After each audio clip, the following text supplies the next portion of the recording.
Hello, and welcome to another episode of the Floridian Sports Podcast. I want to thank you for joining in today. Today being a review of games 1 and 2 of the Lightning's second round matchup against the Carolina Hurricanes. Now, as we all know, the Lightning just came out of a 6 game series. They won it 4-2 against the Florida Panthers. A really electric game, really electric series every single time you ever turn on the TV. It was just magical, really, and it's something you wanted from the Sunshine State battle. So they come out electrifying series, a lot of goals scored, and you expect somewhat of the same going against Carolina, and they need the same going against Carolina. Carolina is basically the uh, the the main dog. They're like the main honcho in this entire playoff for the Central Division. Being number one in the Central Division, a young team, very well rounded. They came out as well 6 game, 4-2. They went against Nashville, the Nashville Predators. They put up a really good fight, and they won some games at home. They couldn't really get the job done over there in the Carolinas. They actually had 87% of fans there in the building in Carolina, so you can definitely tell that this is, a series that's going to match up with the fans being a real factor. Carolina fans are rowdy, they're rough, and 87%, you're going to feel it in the building. However, Tampa Bay, they're not new to that. Florida, 2 arenas in Florida playing back to back after 2 days each. They know the situation, and in games 1 and 2, they executed. They executed very well. Lightning taking 2 games away from the Carolinas home. Right now they're up 2-0 going to game 3 back at Tampa. Now, each game itself, it was very similar in the sense of scoring. Actually, literally, you have both first periods, nothing really happening on the scoreboard. The second period for both games, Tampa Bay scores once, and then there's 2 goals in the third, and it's like identical as it is. Tampa Bay and Carolina both score a goal in the third for each of these games. And I'm gonna go into like each goal, of course, being the review it is, but it's a very identical 2 games, and Tampa Bay has really done a excellent job. But one thing I find kind of odd is just how effective they are on the shot, as they were with the Florida Panthers. They really take not more than 20 or so shots. Carolina outshot both of these games compared to Tampa Bay. I'm going to go into that stat line as well. However, let me just get right into game 1 for you. Game 1 ends 2-1. I'm going to go right through the first period knowing that no goals really happened. A lot of giveaways in both of the first periods for both teams, mostly Carolina. However, second period, Braden Point, he starts off with a power point goal. A power play goal. It's assisted by Victor Hedman. That's his 9th of these playoffs. And it was within 8 minutes and 15 seconds of that second period. And nothing else really happens in that second period. A couple of, chances here and there for Carolina, but nothing real. Now, we go into the third period here. The third period, Carolina, they're a little bit at home. They're a little bit jumped up. They're a little bit scared at this point, so they need an answer. And they answer real quick here. Within 2 minutes, power play again.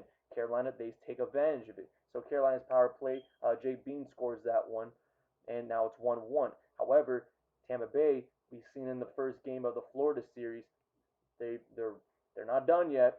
They're not done yet. They don't like losing when they're leading after the second period. And guess what?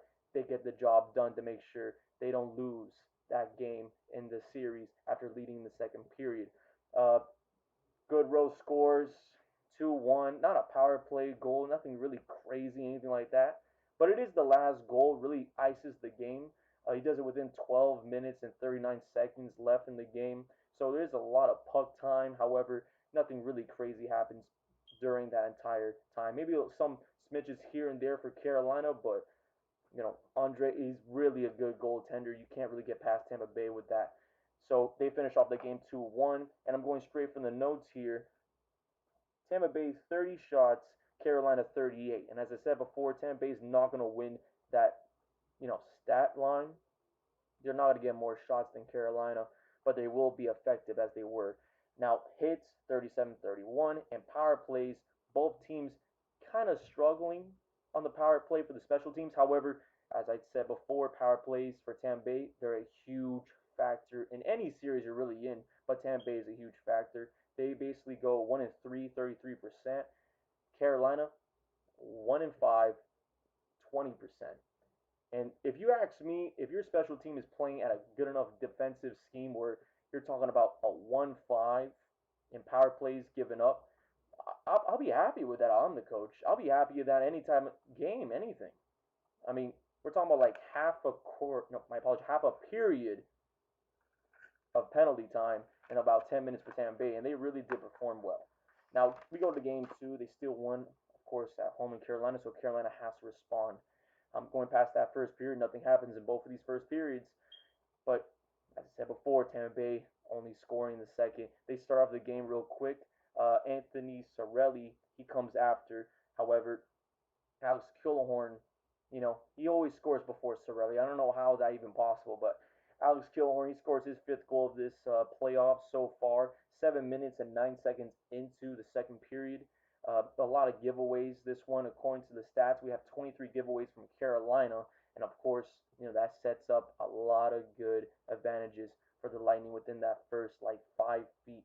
Now we go into the third period. Anthony Cirelli off a backhanded goal, really a beauty as it is.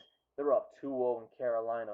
Carolina does respond, and we're talking about a really late response. And this is from Chespikov. I might butcher that name, as I usually do with these Russian names, so I do apologize. But Chespikov, he does score late, about 18 minutes and 30 left. No, into the third period. It's not going to really be a big enough answer to keep them in this game. Tampa Bay wins it again, 2-1, and those are the goals. Now, from the stat point itself, as I said before, Tampa Bay is not going to win the shot column, and they don't need to. They were effective.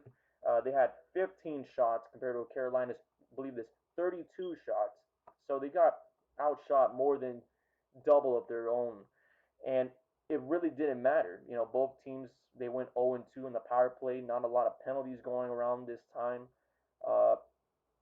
And they just get the job done. There's no way else to really consider it, but they're going to Tampa, and Game 3 and Game 4 is going to be buzzing. And I expect them to sweep out this Carolina team because as much as I thought Carolina was going to make this an interesting series, being the number one that they were in the Central Division, I really can't imagine them winning 2 in Tampa. I expect it to be the same, very low scoring on both sides.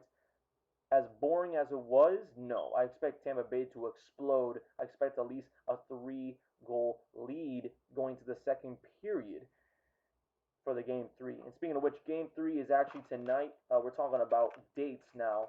Game 3 is tonight, the 3rd of June. And then the 5th of June, we have an afternoon game, or afternoon-ish. We have it at 4 p.m. for Game 4, and that's also in Tampa Bay. And hopefully by that time, they'll be able to try to sweep Carolina, and we'll go on to the third round to see whoever comes out. Whoever comes out, because right now, Tampa Bay, they're coming back. It is the redemption. It is, everyone thought we didn't even have a chance. The injuries here, hip surgery, and it's just coming out to be that we're the top dog for these playoffs. The Bruins don't know what's going to happen. The Canadians don't know what's going to happen. It's all Tampa Bay's show, and we're all here to see it. So I want to thank you again for joining in with me for the Game 1 and Game 2 reviews. If you're new to the channel, leave a like, subscribe, and critique as much as you like. I'm always a fan to new information. So I want to thank you for joining in. I'll talk to you guys later.